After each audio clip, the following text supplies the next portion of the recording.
6 of us, my parents and 4 of us. I was the third son. My dad was a lawyer and my mom worked for an insurance agency. I was a pretty good student. School came pretty easy for me. I didn't have to work that hard to get the good grades. After I graduated high school, I decided I wanted to see the country. So I did a cross-country trip. On the way back from California, I took the southern route through Texas. That's where I found the beach. I love the beach. Back in Long Island, we lived very close to the water. And then, I checked out the University of Houston, and actually even back then, the business school was fairly highly ranked. And the other thing that Houston had at the time were jobs. I was putting myself through school, and Houston was booming at the time. But after my second year in university, I got the job at UPS, becoming a part-time package handler. I was going to school in the morning. In the inside operations, it was essentially all students that were doing all the unloading, the sorting, and the loading. It was kind of a neat environment because it was really just an adjacency from being on campus to a work program to help earn money to pay for your education. My vision at that time was to become a lawyer, but I fell in love with UPS.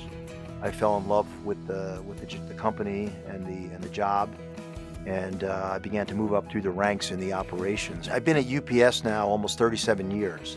I've lived and traveled to a number of places. I started there in Houston, I moved to Dallas, I moved to Atlanta, moved to Toronto, Canada, moved back to Atlanta, moved back to Toronto to become the president of UPS Canada. And then I got the opportunity to move over to Europe, to Brussels. At that time I was running Asia and Europe for our supply chain business. And later I became president of UPS International, which is essentially running all the business outside the United States, including import and export.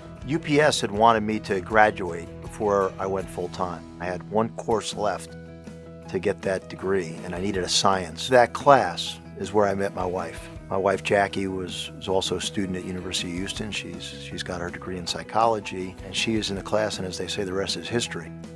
So we had our first 2 children, 2 girls in Houston, and then my son was born in Dallas. They've all settled in Atlanta. We have our first grandson, which is just truly exciting. Really getting re-involved with the university 5-6 years ago. We re-engaged with the school, and I can't remember exactly how it happened. I think we kind of found each other. After that, got involved with the Alumni Association.